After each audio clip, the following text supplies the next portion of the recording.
সকলোৰে video' photo চাই মই এটা কথা ভাবি আছিলো যে মোক কোনো কিয় বিয়া খাবলৈ নামাতে। তেনেতে ময়ো পালো নহয় ইনভিটেশ্যন এটা। বিয়াখন আছিলে আমাৰ ডিপাৰ্টমেণ্টৰে প্ৰফেচাৰ বিশু ছাৰৰ বিয়া, গতিকে যাবতো লাগিবই। মই যিহেতুকে ঘৰত আছিলো সেইবাবে ৰাতিপুৱাই ঘৰৰ পৰা ওলালো কাপোৰ চাপোৰ লৈ হোষ্টেললৈ বুলি। মই যিহেতুকে ভালকৈ মেখেলা চাদৰ পিন্ধিব নাজানো, হোষ্টেলৰে মোৰ ফ্ৰেণ্ড অনুৰাধা বুলি তাইক মই ৰুমৰ পৰা টানি আজৰি লৈ আহিছো বোলে পিন্ধা মোক মেখেলা চাদৰ। তেনেতে আমাৰ চিনিয়ৰ বা নিকি বা তেওঁ আহি পালে, যিহেতুকে তেওঁ আমাৰ লগত যাব। অনুৰাধাই মোক বৰ ধুনীয়াকৈ ওলাই মেলি দিলে, আপোনালোকে ইয়াত দেখিছে। তাৰ পিছত মই ৰাওনা হলো বিয়া ঘৰলৈ বুলি, আৰু বিয়া ঘৰ পাই ফাৰ্ষ্ট কামটো কি কৰিছো জানেনে?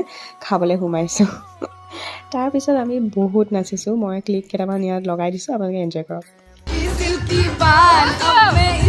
ज्यादा क्या करूं मैं नशे में चलती हो गया, मैं की करिए चोरी छाटा हो।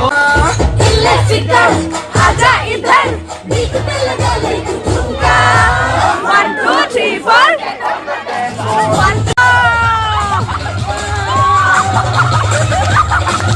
এনেদৰে নাচি বাগি ফূৰ্তি কৰি আমি উভতিলো হোষ্টেললৈ বুলি আশা কৰো ভিডিঅ'টো চাই ভাল পালে। বাই, চি ইউ নেক্সট টাইম।